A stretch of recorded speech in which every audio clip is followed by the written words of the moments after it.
मेरे प्यारे देशवासियों, नमस्कार। मन की बात के लिए मुझे आप सभी के बहुत सारे पत्र मिले हैं। सोशल मीडिया और नमो ऐप पर भी बहुत से संदेश मिले हैं।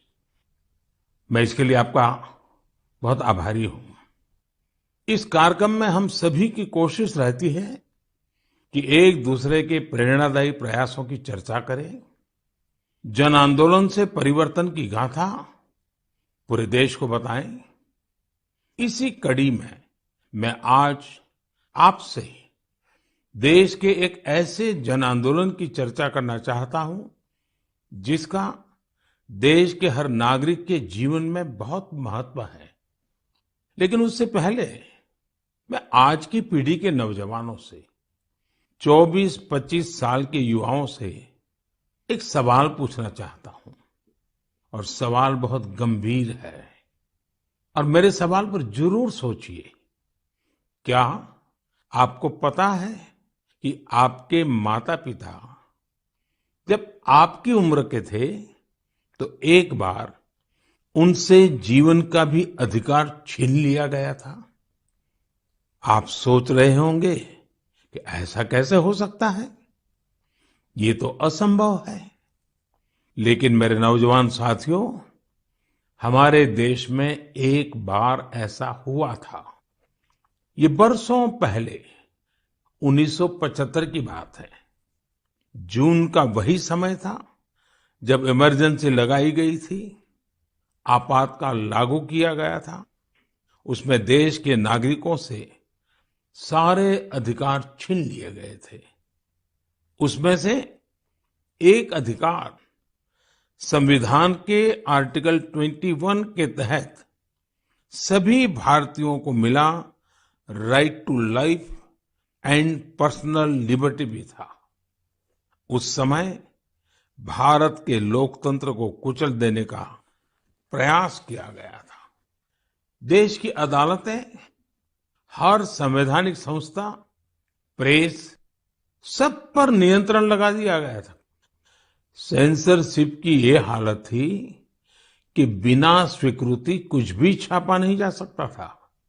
मुझे याद है, तब मशहूर गायक किशोर कुमार जी ने सरकार की वाहवाही करने से इनकार किया तो उन पर बैन लगा दिया गया। रेडियो पर से उनकी एंट्री ही हटा दी गई। लेकिन बहुत कोशिशों, हजारों गिरफ्तारियों और लाखों लोगों पर अत्याचार के बाद भी भारत के लोगों का लोकतंत्र से विश्वास डिगा नहीं, रत्ती भर नहीं डिगा। भारत के हम लोगों में सदियों से जो लोकतंत्र के संस्कार चले आ रहे हैं, जो लोकतांत्रिक भावना हमारी रग रग में है, आखिरकार जीत उसी की हुई। भारत के लोगों ने लोकतांत्रिक तरीके से ही इमरजेंसी को हटाकर वापस लोकतंत्र की स्थापना की। तानाशाही की मानसिकता को, तानाशाही वृत्ति प्रवृत्ति को लोकतांत्रिक तरीके से पराजित करने का ऐसा उदाहरण पूरी दुनिया में मिलना मुश्किल है। इमरजेंसी के दौरान देशवासियों के संघर्ष का गवाह रहने का, साझेदार रहने का सौभाग्य मुझे भी मिला था, लोकतंत्र के एक सैनिक के रूप में।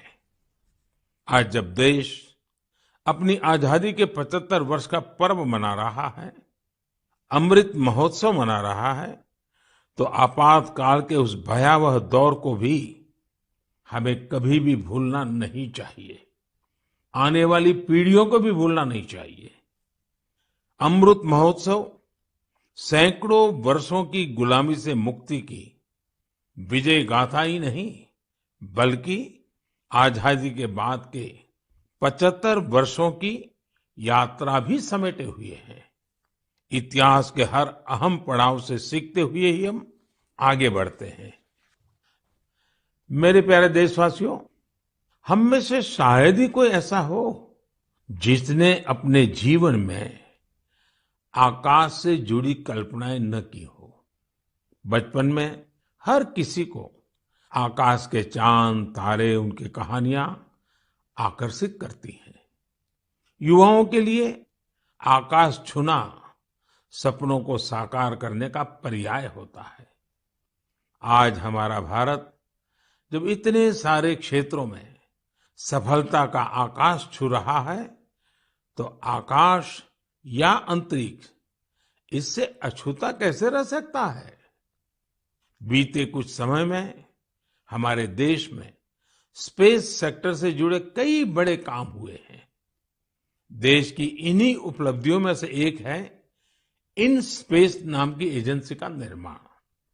एक ऐसी एजेंसी जो स्पेस सेक्टर में भारत के प्राइवेट सेक्टर के लिए नए अवसरों को प्रमोट कर रही है। इस शुरुआत ने हमारे देश के युवाओं को विशेष रूप से आकर्षित किया है। मुझे बहुत से नौजवानों के इससे जुड़े संदेश भी मिले हैं। कुछ दिन पहले जब मैं इनस्पेस के हेडक्वार्टर के लोकार्पण के लिए गया था, तो मैंने कई युवा स्टार्टअप्स के आइडियाज और उत्साह को देखा। मैंने उनसे काफी देर तक बातचीत भी की।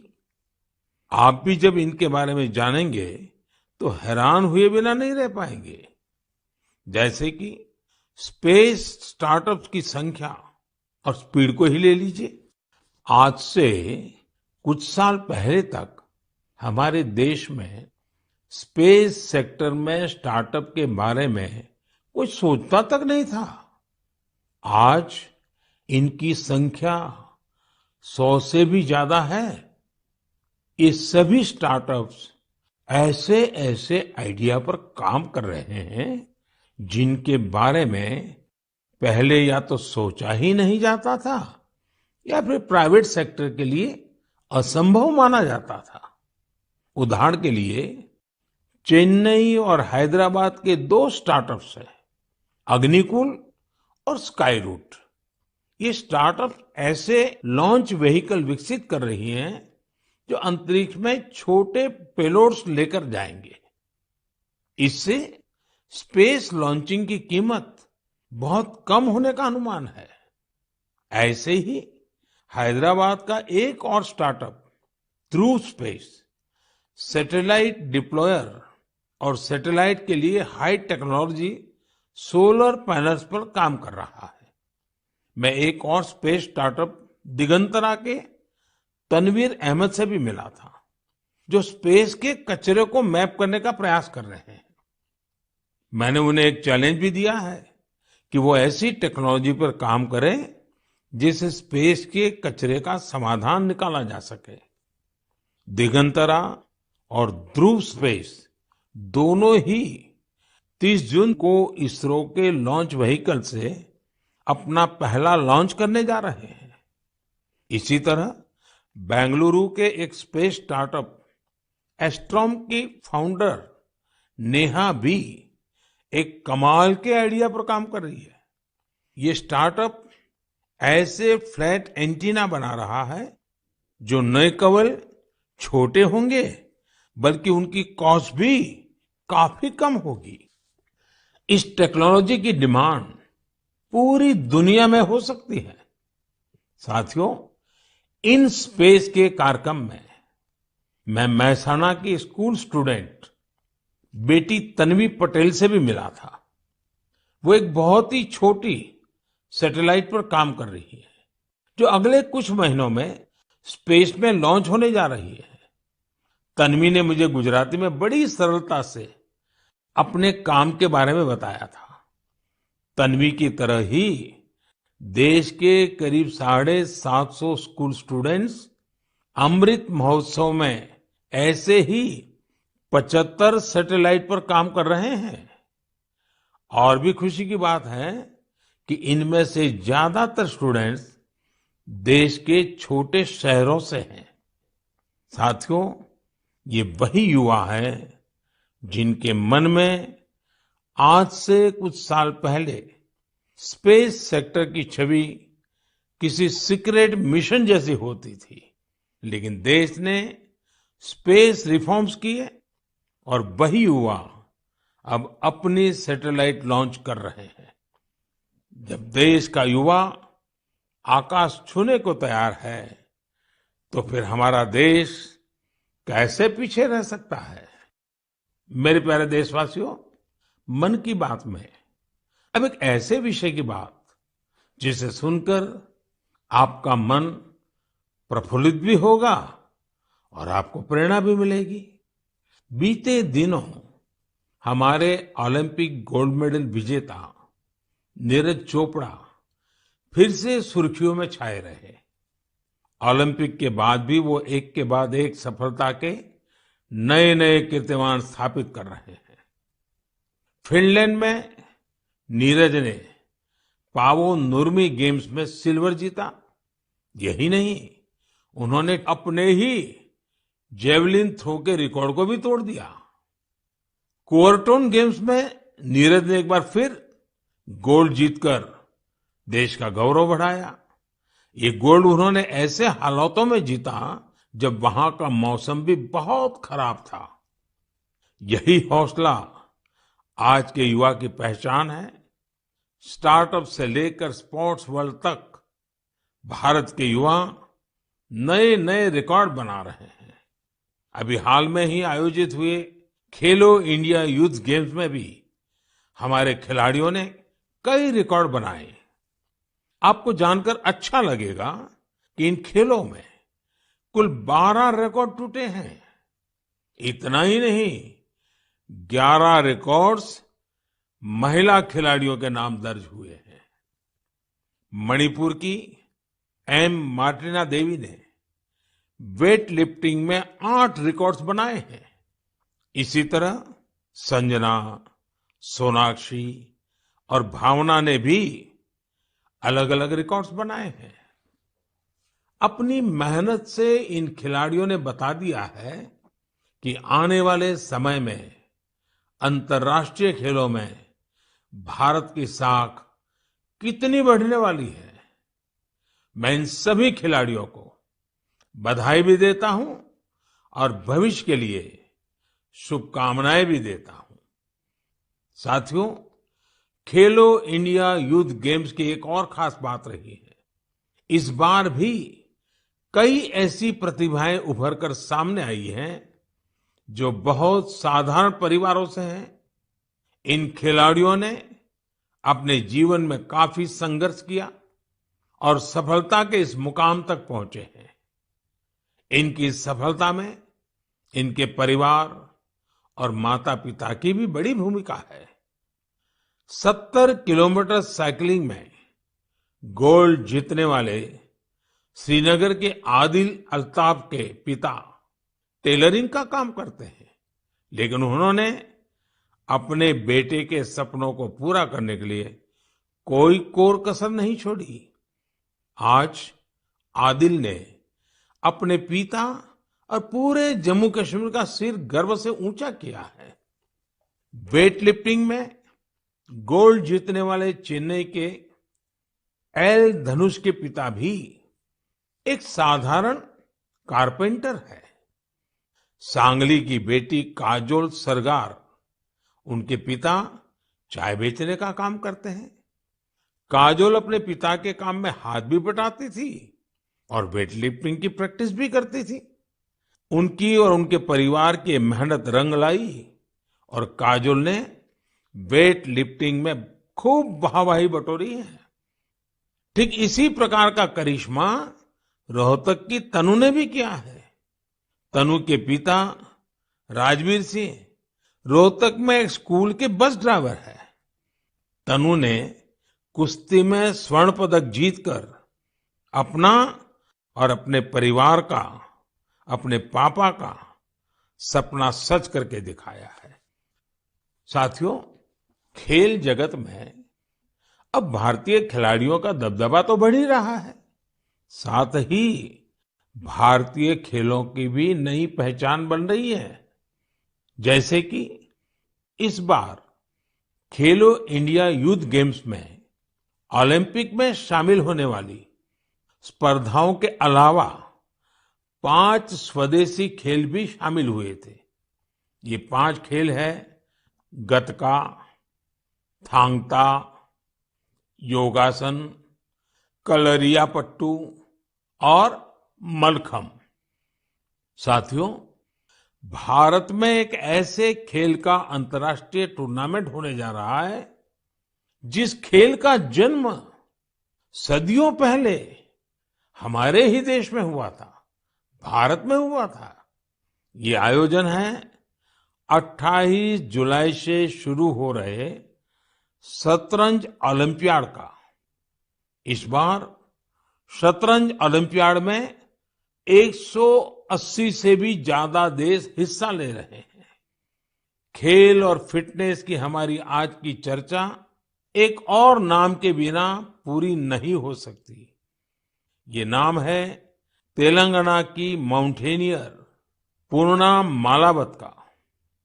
पूर्णा ने 7 समिट्स चैलेंज को पूरा कर कामयाबी का एक और परचम लहराया है। 7 समिट्स चैलेंज यानी दुनिया की 7 सबसे कठिन और ऊंची पहाड़ियों पर चढ़ने की चुनौती।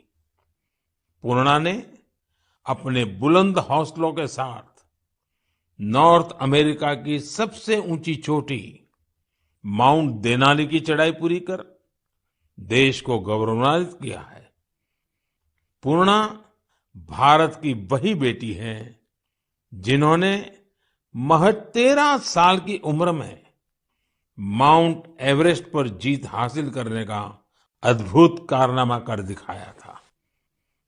साथियों, जब बात खेलों की हो रही है तो मैं आज भारत की सर्वाधिक प्रतिभाशाली क्रिकेटरों में उनमें से एक मिताली राज की भी चर्चा करना चाहूंगा। उन्होंने इसी महीने क्रिकेट से संन्यास की घोषणा की है, जिसने कई खेल प्रेमियों को भावुक कर दिया है। मिताली महज एक साधारण खिलाड़ी नहीं रही है, बल्कि अनेक खिलाड़ियों के लिए प्रेरणा स्रोत भी रही है। मैं मिताली को उनके भविष्य के लिए ढेर सारी शुभकामनाएं देता हूं। मेरे प्यारे देशवासियों, हम मन की बात में वेस्ट टू वेल्थ से जुड़े सफल प्रयासों की चर्चा करते रहे हैं। ऐसा ही एक उदाहरण है मिजोरम की राजधानी आइजवाल का। आइजवाल में एक खूबसूरत नदी है चिटे लुई, जो बरसों की उपेक्षा के चलते गंदगी और कचरे के ढेर में बदल गई। पिछले कुछ वर्षों में इस नदी को बचाने के लिए प्रयास शुरू हुए हैं। इसके लिए स्थानीय एजेंसियां, स्वयंसेवी संस्थाएं और स्थानीय लोग मिलकर save Chite Louis action plan भी चला रहे हैं। नदी की सफाई के इस अभियान ने वेस्ट से वेल्थ क्रिएशन का अवसर भी बना दिया है।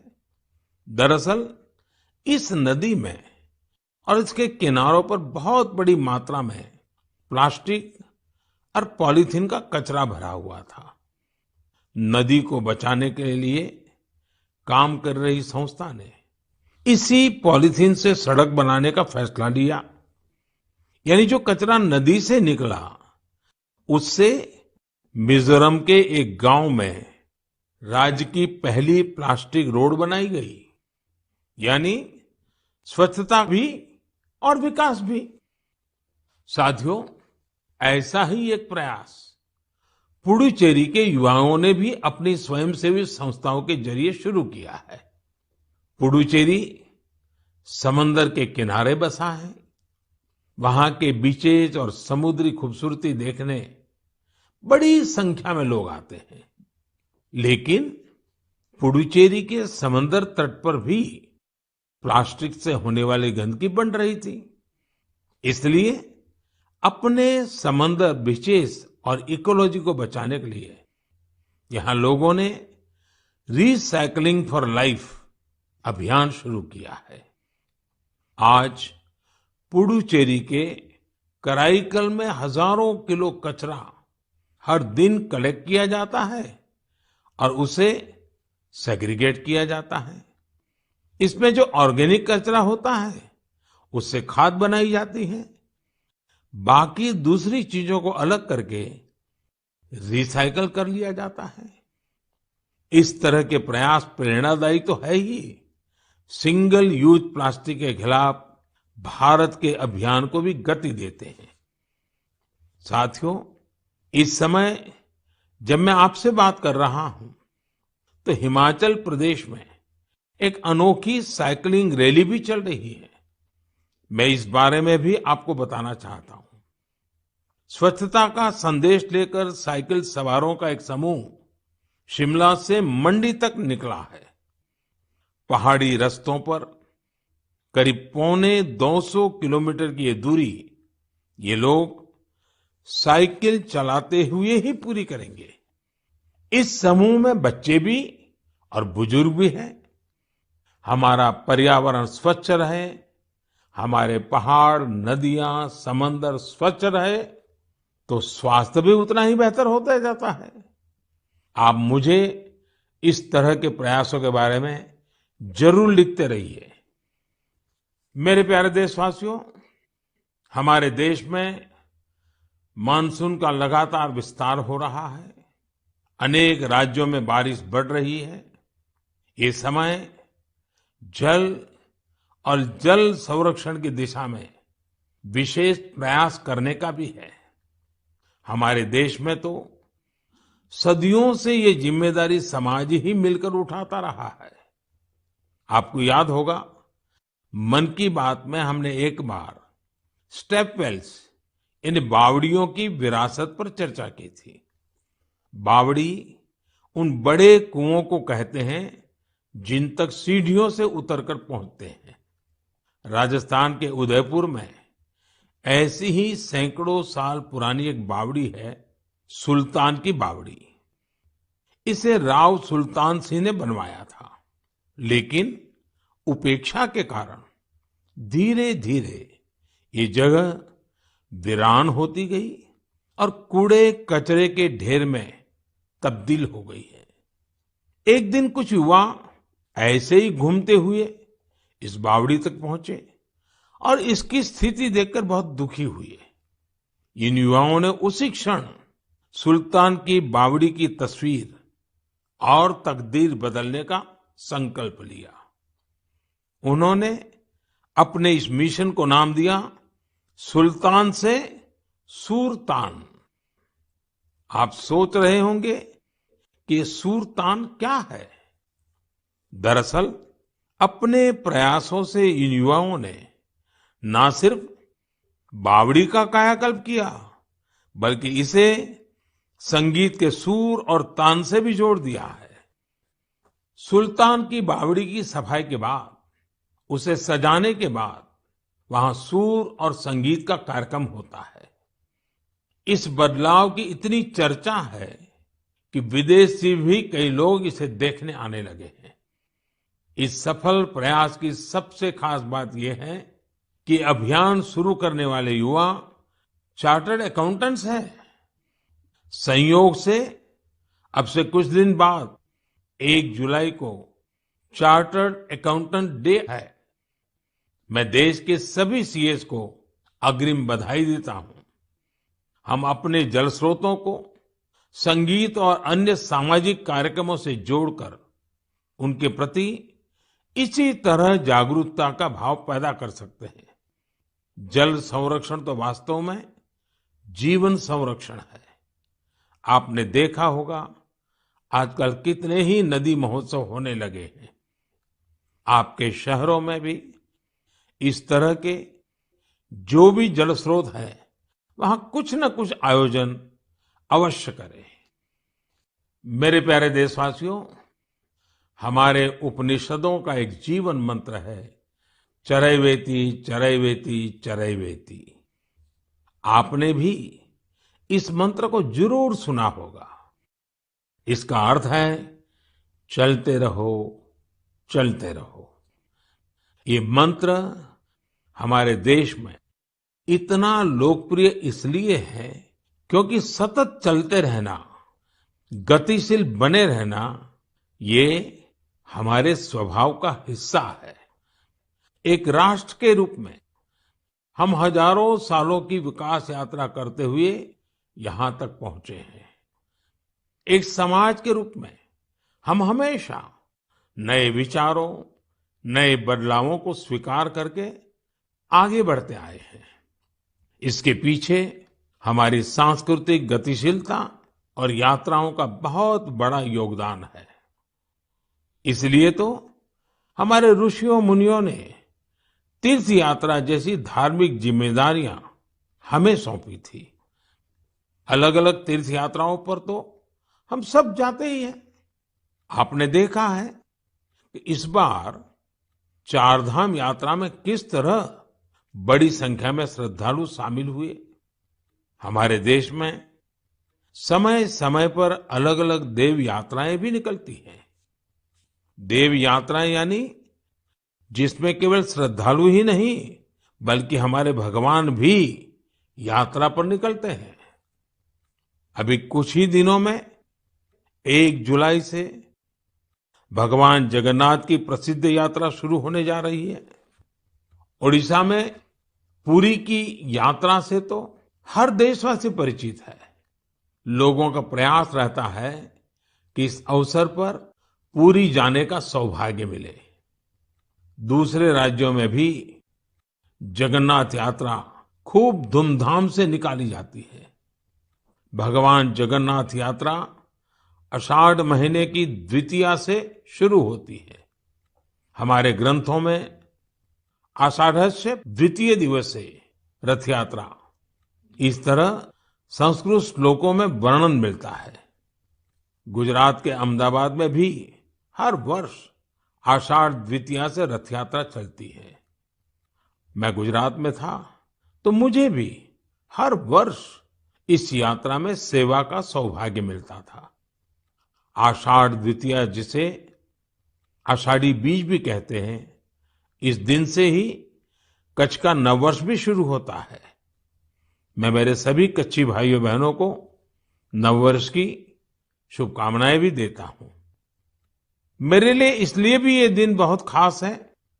मुझे याद है आषाढ़ द्वितीया से एक दिन पहले यानी आषाढ़ की पहली तिथि को हमने गुजरात में एक संस्कृत उत्सव की शुरुआत की थी, जिसमें संस्कृत भाषा में गीत, संगीत और सांस्कृतिक कार्यक्रम होते हैं। इस आयोजन का नाम है आषाढ़स्य प्रथम दिवसे। उत्सव को ये खास नाम देने के पीछे भी एक वजह है। दरअसल संस्कृत के महान कवि कालिदास ने आषाढ़ महीने से ही वर्षा के आगमन पर मेघदूतम लिखा था। मेघदूतम में एक श्लोक है, आषाढ़स्य प्रथम दिवसे मेघम आश्लिष्ट सानुम, यानी आषाढ़ के पहले दिन पर्वत शिखरों से लिपटे हुए बादल। यही श्लोक इस आयोजन का आधार बना। साथियों, अहमदाबाद हो या पुरी, भगवान जगन्नाथ अपनी इस यात्रा के जरिए हमें कई गहरे मानवीय संदेश भी देते हैं। भगवान जगन्नाथ जगत के स्वामी तो है ही, लेकिन उनकी यात्रा में गरीबों, वंचितों की विशेष भागीदारी होती है। भगवान भी समाज के हर वर्ग और व्यक्ति के साथ चलते हैं। ऐसे ही हमारे देश में जितनी भी यात्राएं होती हैं, सब में गरीब, अमीर, ऊंच, नीच ऐसे कोई भेदभाव नजर नहीं आते हैं। सारे भेदभाव से ऊपर उठकर यात्रा ही सर्वोपरि होती है। जैसे कि महाराष्ट्र में पंढरपुर की यात्रा के बारे में आपने जरूर सुना होगा। पंढरपुर की यात्रा में कोई भी न बड़ा होता है न छोटा होता है। हर कोई वारकरी होता है, भगवान विट्ठल का सेवक होता है। अभी 4 दिन बाद ही 30 जून से अमरनाथ यात्रा भी शुरू होने जा रही है। पूरे देश से श्रद्धालु अमरनाथ यात्रा के लिए जम्मू कश्मीर पहुंचते हैं। जम्मू कश्मीर के स्थानीय लोग उतनी ही श्रद्धा से इस यात्रा की जिम्मेदारी उठाते हैं और तीर्थयात्रियों का सहयोग करते हैं। साथियों, दक्षिण में ऐसा ही महत्व सबरीमाला यात्रा का भी है। सबरीमाला की पहाड़ियों पर भगवान अयप्पा के दर्शन करने के लिए ये यात्रा तब से चल रही है जब ये रास्ता पूरी तरह जंगलों से घिरा रहता था। आज भी लोग जब इन यात्राओं में जाते हैं तो उसे धार्मिक अनुष्ठानों से लेकर रुकने ठहरने की व्यवस्था तक गरीबों के लिए कितने अवसर पैदा होते हैं। यानी ये यात्राएं प्रत्यक्ष रूप से हमें गरीबों की सेवा का अवसर देती हैं और गरीब के लिए उतनी ही हितकारी होती है। इसलिए तो देश भी अब आध्यात्मिक यात्राओं में श्रद्धालुओं के लिए सुविधाएं बढ़ाने के लिए इतने सारे प्रयास कर रहा है। आप भी ऐसी किसी यात्रा पर जाएंगे तो आपको अध्यात्म के साथ साथ एक भारत श्रेष्ठ भारत के भी दर्शन होंगे। मेरे प्यारे देशवासियों, हमेशा की तरह इस बार भी मन की बात के जरिए आप सभी से जुड़ने का ये अनुभव बहुत ही सुखद रहा। हमने देशवासियों की सफलताओं और उपलब्धियों की चर्चा की। इस सब के बीच हमें कोरोना के खिलाफ सावधानी को भी ध्यान रखना है। हालांकि संतोष की बात है कि आज देश के पास वैक्सीन का व्यापक सुरक्षा कवच मौजूद है। हम 200 करोड़ वैक्सीन डोज के करीब पहुंच गए हैं। देश में तेजी से प्रिकॉशन डोज भी लगाई जा रही है। अगर आपकी सेकंड डोज के बाद प्रिकॉशन डोज का समय हो गया है तो आप ये तीसरा डोज जरूर लें। अपने परिवार के लोगों को, खासकर बुजुर्गों को भी प्रिकॉशन डोज लगवाएं। हमें हाथों की सफाई और मास्क जैसी जरूरी सावधानी भी बरतनी ही है। हमें बारिश के मौसम में आसपास गंदगी से होने वाली बीमारियों से भी आगाह रहना है। आप सब सजग रहिए, स्वस्थ रहिए और ऐसी ही ऊर्जा से आगे बढ़ते रहिए। अगले महीने हम एक बार फिर मिलेंगे। तब तक के लिए बहुत बहुत धन्यवाद। नमस्कार।